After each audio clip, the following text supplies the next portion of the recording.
শাশুড়ি মা, আমি চলে এসেছি। এই তো চলে এসেছি, আমার মেয়েকে চুরি করে নিয়ে যাওয়া জামাই। বাবা, চেহারাটা তো বেশ ভালোই বানিয়েছে আমার মেয়ের টাকায় খেয়ে খেয়ে। তুমি এই শরীর নিয়ে আর মেয়েকে পটিয়েছিলে? বাবা, আমার মেয়েকে নিয়ে তুই কিসে করে গেলে? ওই তো ওই মোটর সাইকেল। কই, বাইরে তো কোনো মোটর সাইকেল দেখিনি। পিছনে দরজায় মোটর সাইকেল রেখে দিয়েছে। হ্যাঁ, তুমি তো এই পিছন থেকে গেটটাই চেনো। আমার মেয়েকে পালিয়ে নিয়ে যাওয়ার সময় তুই তো ওই গেট দিয়ে পালিয়ে গেছিলে, তাই তো?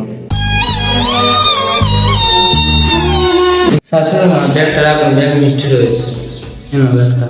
বাবা, আবার মিষ্টি এনেছো? তা আমার মেয়েকে পালিয়ে নিয়ে যাওয়ার সময় তোমার পাড়া প্রতিবেশী কি এই মিষ্টি খাইয়েছিলে? শাশুড়ি মা, বলছি আমি তুই যে খেতে পারবো না, আমি মিষ্টি খাইও না। থাক থাক, তোমার ঠান্ডা বুঝে না, একটু পর বেশি তো মটন চিকেন ঘন্টা পেন্টে গিলে গিলে খাবে। আচ্ছা, আমার মেয়েকে যখন নিয়ে পালিয়ে যাবে তখন দই ছিঁড়ে খেয়েছিল দুজনে।